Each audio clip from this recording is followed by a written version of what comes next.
Hello, and today we're going to be reading through The Last Dog, Part 1. Obviously, if you found the video link, you know where it is on the assignment, which will be right down here as soon as I'm done recording this. However, if you want to read the text along with it, you have the link right here, and then when you're finished, you're going to complete the form and the multiple choice that go with the text. All right, so we're going to start our story. It's been written by Katherine Paterson, and as we kind of talked about in class, it's about a boy who lives in a dome on a planet that we later find out is most likely Earth. But due to whatever circumstances in the past, there's poisonous gases in the atmosphere and poisonous water, and people don't leave the dome without this protective suit, such as our character Brock has on here in this picture. All right, so periodically I'm going to stop. There will be vocab at the bottom of the screen, so if you don't know what something is, you can always look it up on your copy, or you can wait till I scroll to the bottom of the screen. Brock approached the customs gate. Although he did not reach for the scanner, a feeling, it might have been labeled excitement, made him tremble. His fingers shook as he punched in his number on the inquiry board. "This is highly irregular, Brock 0956700038, the disembodied voice said. "What is your reason for external travel?" Brock took a deep breath. "Scientific research," he replied. He didn't need to be told that his behavior was irregular. He'd never heard of anyone doing research outside the dome, actual rather than virtual research. I've been cleared by my podmaster and the research team. Estimated time of return? So he wasn't to be questioned further. 1800 hours, which is 6 p.m. in non-military time. Are you wearing the prescribed dry suit with helmet and gloves? Affirmative. You should be equipped with 750 milliliters of liquid and food tablets for 1 day of travel. Affirmative. Brock patted the sides of his dry suit to be sure. Remember to drink sparingly. Water supply is limited. Brock nodded. He tried to lick his parched lips, but his whole mouth felt dry. Is that understood? Affirmative.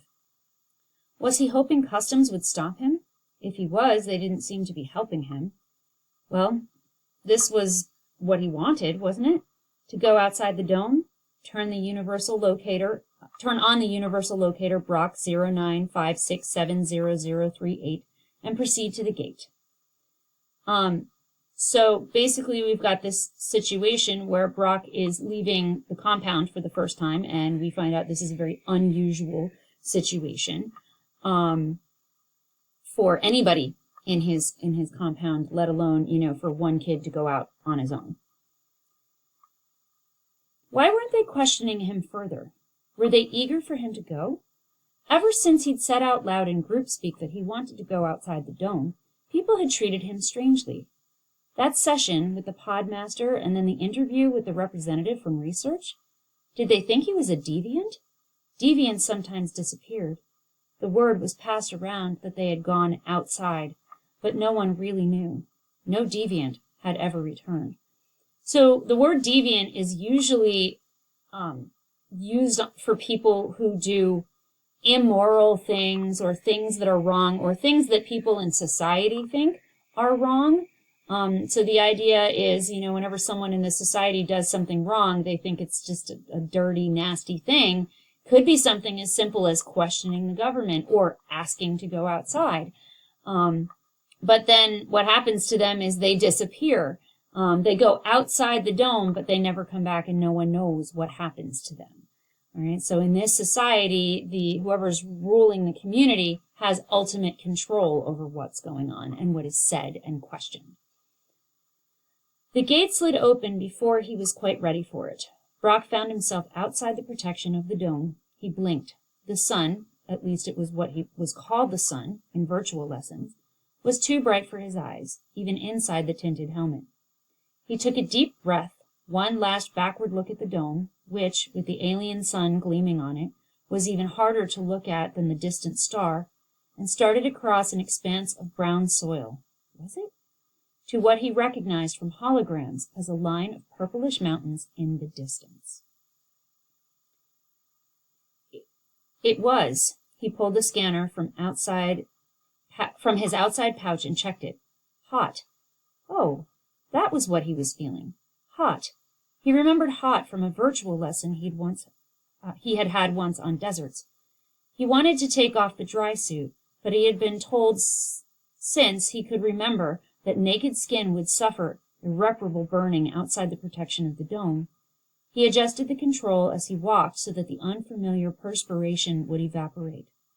He fumbled a bit before he found the temperature adjustment function. He put it on 20 degrees centigrade and immediately felt more comfortable. No one he really knew had ever left the dome, stories of deviants exiting the dome being hard to verify. But there was all this equipment in case someone decided to venture out. He tried to ask the clerk who outfitted him, but the woman was evasive. The equipment was old, she said. People used to go out, but the outside environment was threatening, so hardly anyone, she looked at him carefully now, hardly anyone ever used it now. All right, so he is used to being in a very climate-controlled atmosphere. He's not used to sweating. That's like a new experience for him. And his suit that he is wearing has an air conditioning unit in it. And it says he sets it to 20 degrees Celsius, which is 68 degrees Fahrenheit, which is what we measure our temperature in. So it's about the standard, what you would keep your house at, or our classrooms, that's about the temperature that he's at.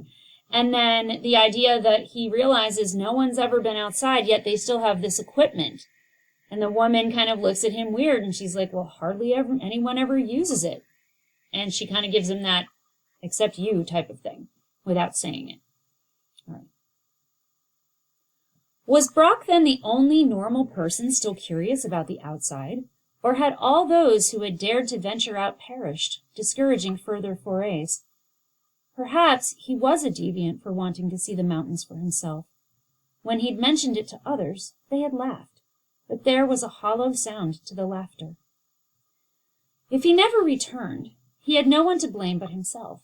He knew that. While his pod fellows played virtual games, he'd wandered into a subsection of the historical virtuals called ancient fictions. Things happen in these fictions more densely than they did in the virtuals. The people he met there, it was hard to describe, but somehow they were more actual than the dome dwellers. They had strange names like Huck Finn and M.C. Higgins the Great. They were even a little scary. It was their insides. Their insides were very loud. But even though the people in the ancient fictions frightened him a bit, he couldn't get enough of them. When no one was paying attention, he went back again and again to visit them. They had made him wonder about that other world, that world outside the dome. Perhaps once he realized the danger the ancient fictions posed, he should have left them alone. But he couldn't help himself. They made him feel hollow, hungry for something no food pellet or even virtual experience could satisfy. And now he was in the world they spoke of, and the mountains of it were in plain view. So he goes back into these things called historical fictions, which are basically just novels. Huckleberry Finn was a novel written by Mark Twain in the 1800s. So he goes back and he meets characters from these novels in a virtual type of way. And, he thinks about their world outside of the dome. And one of the questions down here is, what might Brock ask these people of the other world? And that idea that maybe he would ask them what their life was like. What sort of things did they do? What was it like outside a dome? He's only known this dome his entire life. Asking them anything about their lives would satiate or get rid of his curiosity. And he says he realized that it was dangerous to see these things. And the danger is not that they're physically dangerous, but now they're making him wonder things. Everybody else plays video games and kind of sits around and follows their virtual lesson that their computer has taught them, very much like we are now. But the idea that he questions things. No one in society questions anything except this one random boy. And now that's kind of setting him apart from everyone. He headed for the purple curves within a short distance from the dome. The land was clear and barren, but after he had been walking for an hour or so, he began to pass rusting hulks and occasional ruins of what might have been the dwellings of ancient peoples. that no one in later years had cleared away from recycling or vaporization. So sort of what we're starting to see here is he's actually on Earth. All right, these are old structures from people, however many years ago. He keeps calling it ancient times, so we don't know exactly what time period this story takes place, but he's talking about our time right now, and probably beyond that, when obviously something would have happened to clear everything out of its existence. He checked the emotional scanner for an unfamiliar sensation. Loneliness, it registered. He rather liked having names for these new sensations. It made him feel a bit proud, was it? The scanner was rather interesting.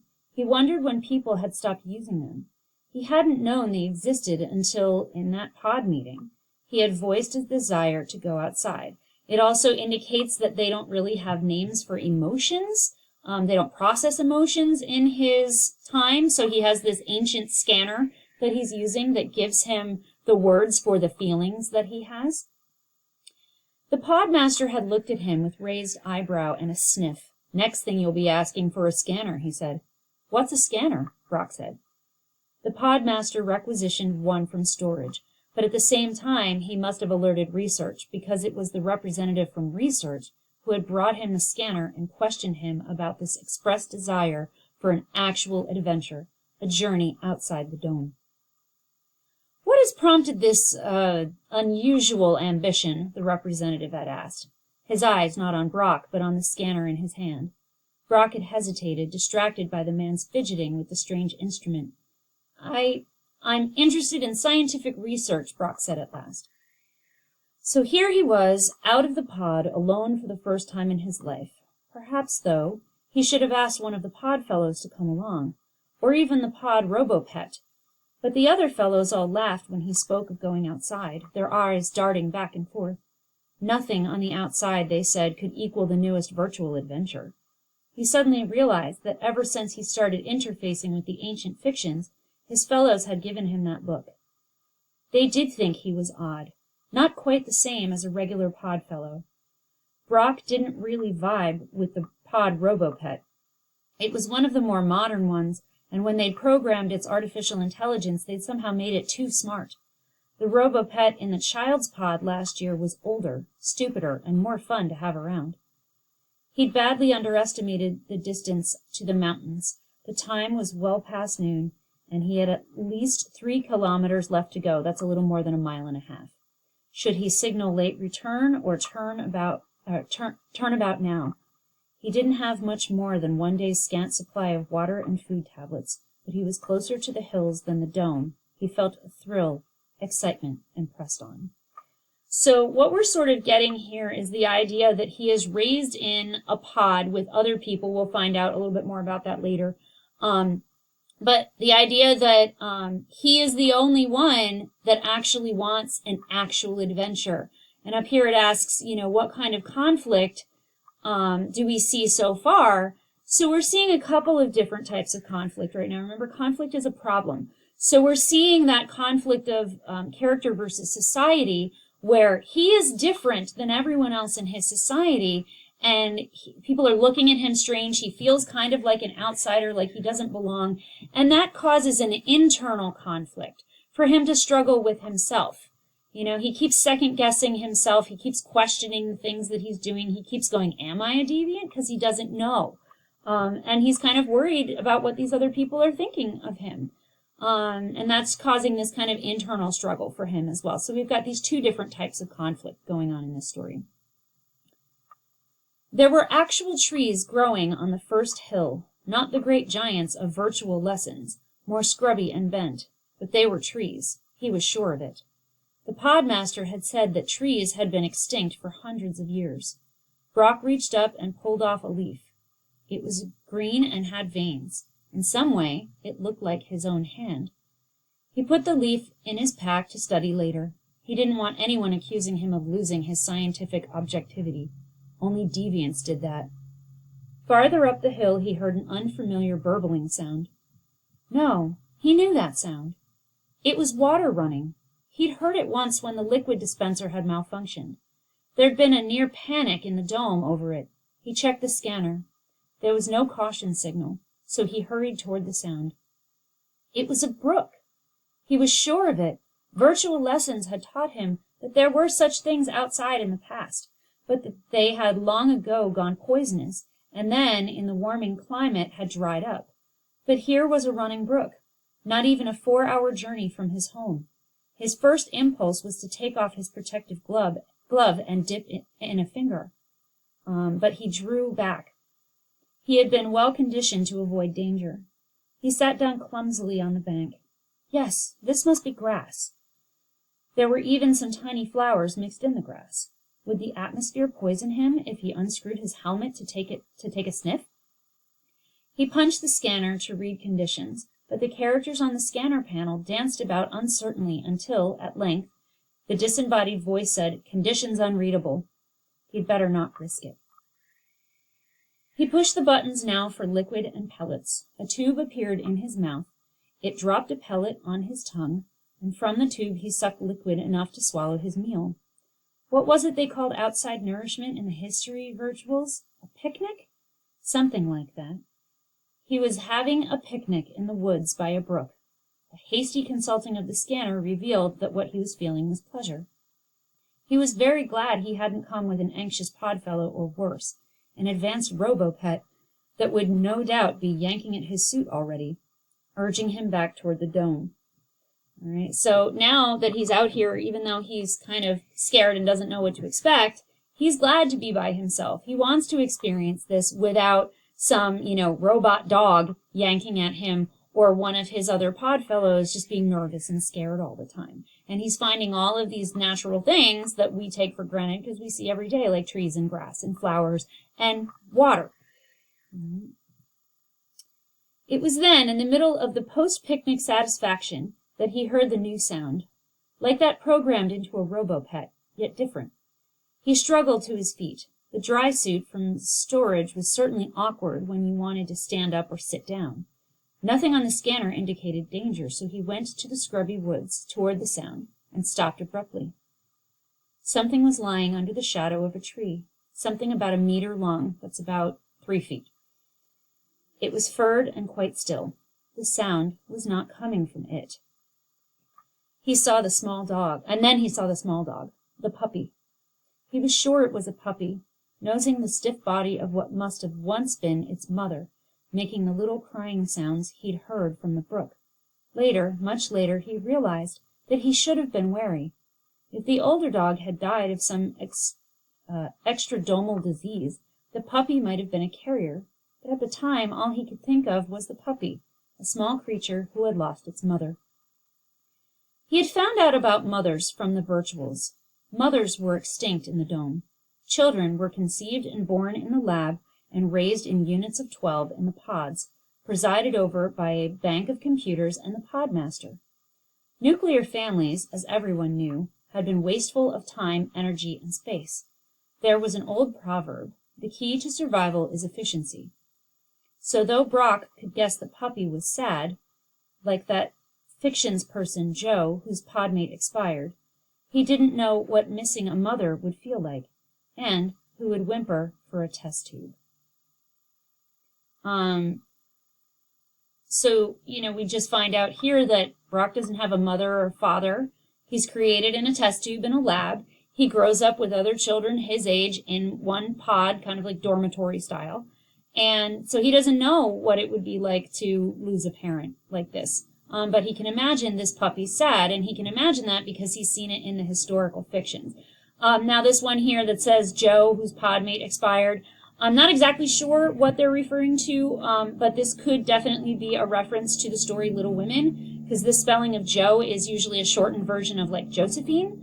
And in that book, Josephine March, who's the lead character, she loses her sister. So it might have been a story that he read, and that was also written in the 1800s, round about the Civil War era. All right. Brock had never seen a dog, of course, but he had seen plenty of dog breed descriptions on the science history virtuals. Dogs had been abundant once. They filled the ancient fictions. They even had names there, Lassie, Toto, Sounder. But now dogs were extinct. gone during the Dark Ages when the atmosphere had become warm and poisonous. The savages, who had not had the intelligence or wealth to join the foresighted dome crafters, had killed all the animals, wild or domesticated, for food before they had eventually died out themselves. It was all in one of the very first virtual lessons. He had seen that one many times. He never confessed to anyone how, well, sad it made him feel. All right, so we have this idea that he has been presented in the dome, that anybody who would not go into the dome when they had the chance to were savages, and that they ate all the animals in existence until the animals and the people went extinct. However, we now have a dog that's out in, reality out there. So if the mother, the dog's mother and the puppy were existing, then there's a chance that there are other animals out there. They had to come from somewhere. And if there's a chance there's other animals, there's also a chance there's other people too. His society, his government might be telling him one thing, but it might not be the truth, or they may be mistaken. Who knows? But obviously, dogs were not quite extinct. Cautiously, he moved toward the small one. Alert, alert, scanning unknown object. Brock pushed the off button. Are you sure you want to turn off scanner? Affirmative. He stuck the scanner in his pouch. The puppy had lifted its head at the sound of his voice. It looked at him, head cocked, as though deciding whether to run or stay. It's all right, dog, Brock said soothingly. I won't hurt you. He stayed still. He wouldn't want to be frightened, the little beast. He wouldn't want to frighten the little beast. If it ran, he wasn't sure he'd be able to catch it in the clumsy dry suit. Slowly, he extended his gloved hand. The dog backed away anxiously, but when Brock kept the hand extended, the puppy slowly crept toward him and sniffed, making whimpering sounds. It wasn't old enough to be truly afraid, it seemed. The pup licked his glove tentatively and then backed away again. It was looking for food, and plasticine gloves weren't going to satisfy. Brock looked first at the dead mother, whose source of nourishment must have long dried up, and then around the landscape. What would a dog eat? A puppy on its own. He took off his glove and reached through his pouch into the inside pocket that held his pellet supply. Making every move slow and deliberate so as not to startle the dog, he held out a pellet. The dog came to his hand, licked it, then the pellet. It wrinkled its nose. Brock laughed. He didn't need the scanner now to tell that what he felt was pleasure. He loved the feel of the rough tongue on his palm and the little furred face questioning him. It's all right, fellow, you can eat it. As though understanding, the pup gulped down the pellet, then looked around for more, not realizing that it had just bolted down a whole meal. When the dog saw that there was no more coming, it ran over to the brook. Brock watched in horror as it put its head right down into the poisonous stream and lapped it noisily. Don't! Brock cried. The puppy turned momentarily at the sound and then went back to drinking as though it was the most natural thing in the world. Well, it was for the dog. Where else would a creature in the wild get liquid? If the streams were not all dried up, they must have learned to tolerate the water. But then it was breathing the poisoned atmosphere, wasn't it? Why hadn't it hit Brock before? This was a fully organic creature on the outside without any life support system. What could that mean? Some amazing mutation must have occurred, making it possible for at least some creatures to breathe the outside atmosphere and drink its poisoned water. Those who couldn't died. Those who could survived and got stronger. Even the ancient scientist Darwin knew that, and Brock had come upon one of these magnificent mutants. So what other questions might Brock ask about the foreign environment is it really poisonous? Is this dog mutated to accept it? Or is the atmosphere fine? Is the water not poisoned? That's something he would definitely want to look into. The puppy whimpered and looked at Brock with large, trusting eyes. How could he think of it as a mutant specimen? It was a puppy, one who had lost its mother. What would it eat? There was no sign of food for a carnivore.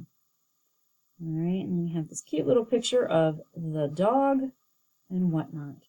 All right, so this is the end of part 1, and we will pick this back up again At part 2, now that you've finished, make sure to go and fill out the form with the reading check questions. Have a great day, and I'll see you on the next part.